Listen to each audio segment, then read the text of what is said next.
Di dunia kecantikan, tren bisa berubah dalam semalam. Dan brand atau perusahaan yang hari ini berjaya, besok bisa menghilang tanpa jejak. Inilah kisah tentang kejayaan bisnis yang perlahan tenggelam. H2O Plus. Tahun 1989, di Chicago tepatnya, seorang visioner bernama Cindy Mac menciptakan sesuatu yang berbeda dan inovatif. Inovasi berbasis marine ingredients yang pada saat itu sulit untuk ditiru dan memberikan diferensiasi yang sangat kuat.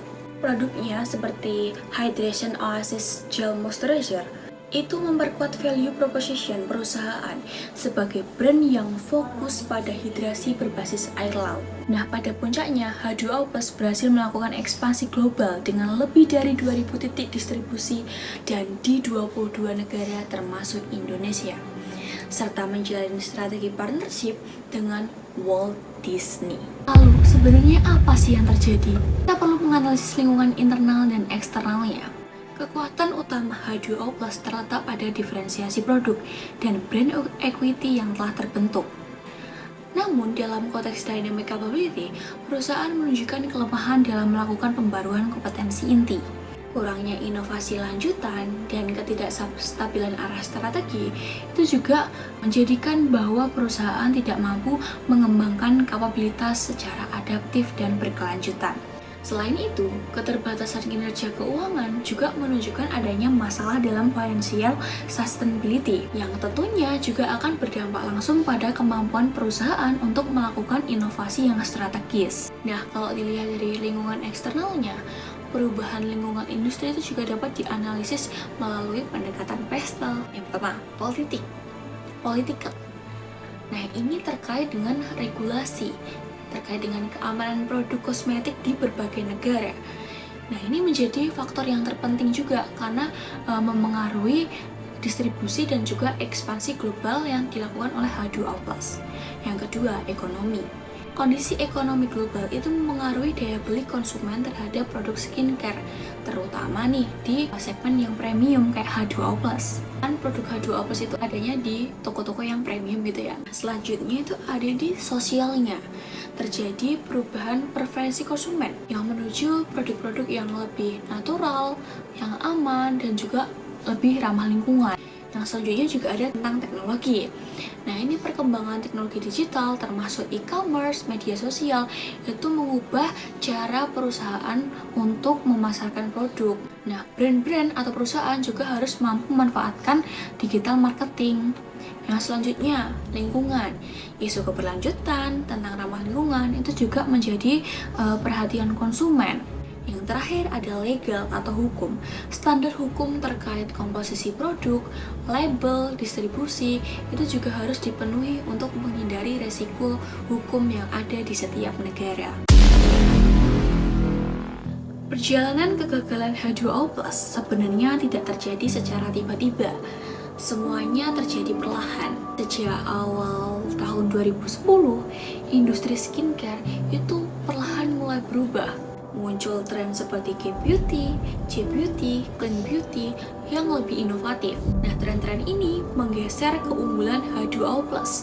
Jadi mulai terasa biasa aja.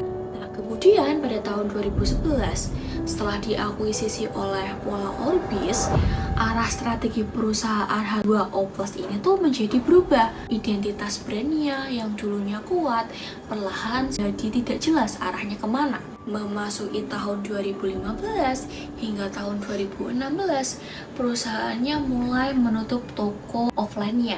Tapi sayangnya nih, mereka tuh nggak siap di dunia digital, sementara kompetitornya justru berkembang pesat melalui media sosial dan juga e-commerce. Nah, di tahun selanjutnya H2O Plus mencoba bangkit untuk rebranding.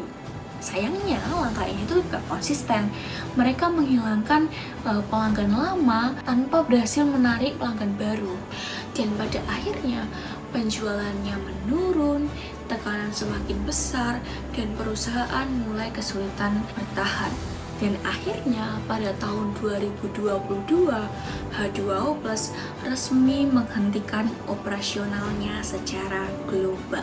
Jadi, faktor penyebabnya yaitu pertama, kegagalan dalam mengembangkan dynamic capabilities sehingga tidak mampu merespon perubahan pasar secara cepat. Kedua, ketidakefektifan strategi rebranding yang menyebabkan erosi brand equity. Selanjutnya, karena ketidakmampuan mempertahankan competitive advantage. Akibatnya, produknya dapat ditiru oleh kompetitornya. Yang selanjutnya yaitu lemahnya adopsi strategi digital yang menyebabkan kehilangan peluang dalam pasar yang berbasis teknologi.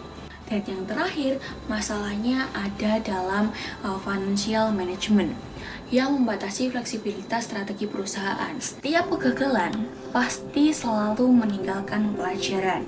Dari kasus H2O+, kita bisa belajar bahwa keunggulan di awal itu tidak cukup untuk menjamin keberhasilan jangka panjang. Perusahaan harus terus beradaptasi, berinovasi, dan mampu memanfaatkan teknologi digital. Dan di saat yang sama, kondisi keuangannya dalam perusahaan itu juga harus dijaga supaya tetap sehat dan menjadi pondasi agar strategi yang dijalankan itu dapat berjalan secara berkelanjutan. Karena pada akhirnya bukan perusahaan yang paling kuat yang bertahan, tapi yang paling mampu beradaptasi terhadap perubahan. Dengan kata lain, keunggulan kompetitif hanya akan bertahan jika didukung oleh strategi yang adaptif, konsisten, dan berorientasi jangka panjang.